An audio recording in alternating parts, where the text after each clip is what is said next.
Masakit talaga sa ulo magnegosyo. Bakit? Ang dami mong kailangan intindihin, kagaya ng pag-ooperate ng negosyo, pag-monitor ng iyong finance, mga deliveries or logistics ng iyong mga produkto. Napakahirap talagang magnegosyo, kaya konti lang talaga ang nagtatagumpay dito. Alam nyo ba na merong sikreto upang masolusyonan natin yung sandamakmak na problema na yan at nasa mga kamay lang natin ang sagot o solusyon?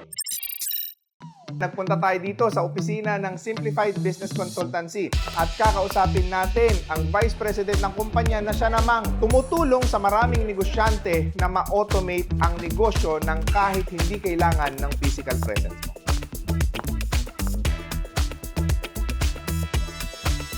Ma'am M, paano mo ba mapapagaang ang buhay ng mga negosyante?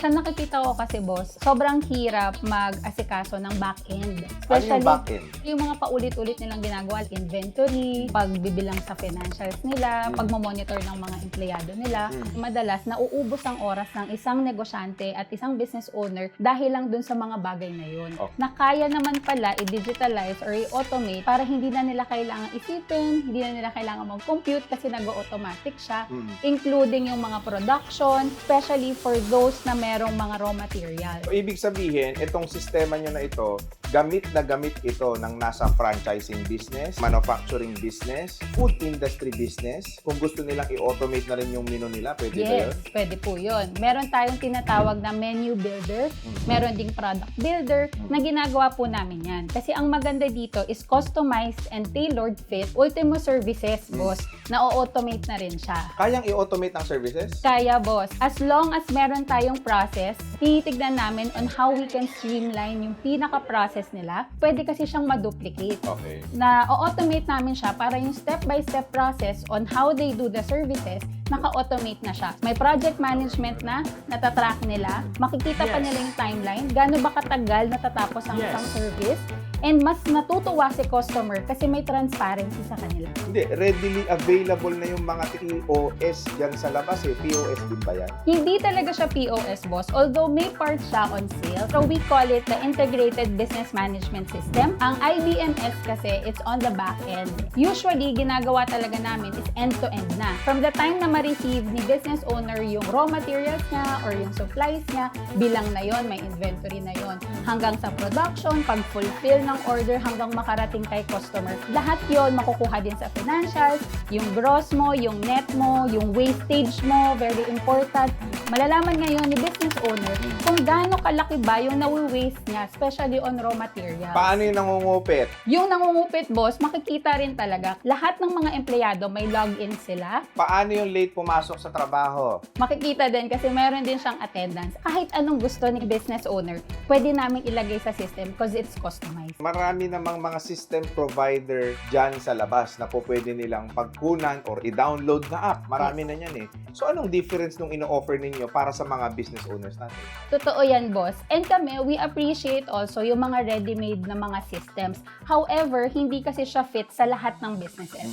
Okay yon if you're starting, kung maliit ka pa lang, and as you scale your business, meron ka talagang mga process na hindi mo makikita sa ibang mga ready-made. That's why we created this kind of service namin na customized siya and tailored fit. Sinakita namin na usually yun yung mga sinasabi ng mga business owners na hindi nila nakukuha yung mga kailangan nila, especially kung gusto na nilang lumaki, mag-expand and mag-scale. So, ibig sabihin, kung may negosyo kayo, lahat ng pangangailangan nyo sa negosyo, mabukod sa pagpapasok ng pera or sales, bahala na ang system nyo doon. Yes, boss. Kumbaga, ang trabaho ng may-ari, which is, lagi kong sinasabi, magbebenta na lang kayo. Correct. And magkakaroon po sila ng mas maraming time for their marketing, for their sales, kasi yung back-end nila, hawak na po ng system natin. Technically, wala na silang gagawin. Wala na, boss. Actually, we have clients na sabi nila, ang downside lang daw nito is ang dami nilang oras. Medyo magastos kasi laging nagta-travel, nagsha-shopping,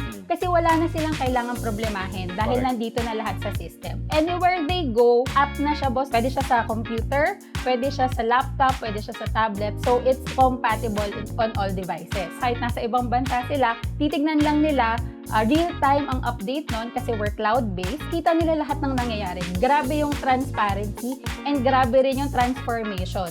That's why it's digital transformation talaga. Ang galing. Kaya naman ngayon, panoorin natin ang feedback ng mga kliyente ng SBC.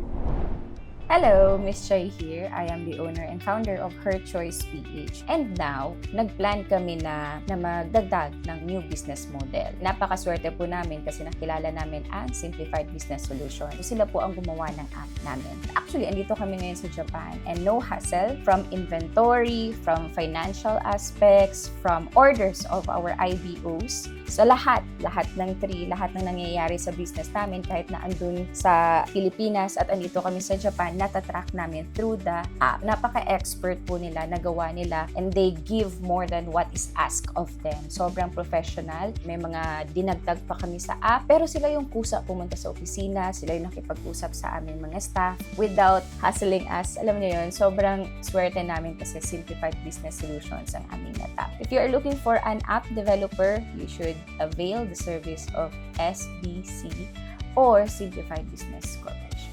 Hi everyone! Meron akong business which is the Max Mango nga. Nahihirapan kami kung paano namin kukunin yung inventory reports namin, sales reports namin. Mano-mano talaga yung ginagawa namin for the past 6 years. And then, nakilala ko tong si SBC which is si Miss Ems and Sir Jeff. Grabe yung impact talaga sa business namin as in 150% yung tinaas ng sales namin simula nung April na ginamit namin itong system na to. Ngayon, napakadali na siyang i-access. Lahat ng branches namin all over the Philippines na monitor na namin. Talagang sobrang galing. Basta may internet connection ako na monitor ko na lahat ng branches ko sa buong Pilipinas. Sobra talagang convenient nito sa akin as business owner. Ngayon, kaya ko nang mag-travel anywhere, kaya ko nang mag-relax, nang hindi ako nag-worry dahil nandyan ang digital system na pinrovide ni SBC. So, 10-star para sa SBC. Ayan, nakita ninyo mga boss feedback yan coming from their client na talagang nabigyan sila ng kagaangan sa kanilang pagninegosyo. Bakit mo ba talaga kailangan magpaka-stress kung meron namang system na pwedeng tumulong sa'yo?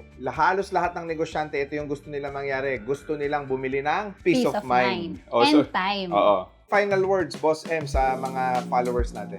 Dito sa SBC, the reason why we really built this together with my life partner and my business partner, our president, the principal software engineer, Sir Jeff Cabrera. Kaya namin to ginawa to really help businesses, small businesses, medium-sized businesses para lumago and mas mapadali yung negosyo nila. Kasi nakita namin na sobrang laki ng potensyal ng mga negosyante dito sa Pilipinas and sobrang nakakapanghinayang na nawawala lang yun or nagsasara lang sila dahil nahihirapan sila. And also, another advocacy that we have is to hire and employ developers, mga software engineers, kasi nakita namin na ang daming graduate na mga software engineers, mga developers, na hindi sila nabibigyan ng pagkakataon magkaroon ng trabaho dito sa Pilipinas, kaya ang ginagawa nila is pumupunta sila sa ibang bansa. Sayang yung talents natin dito, ang tatalino ng mga Pilipino. That's why we wanted to employ more developers, that's why we want to get more clients para makapagbigay kami ng mas maraming trabaho.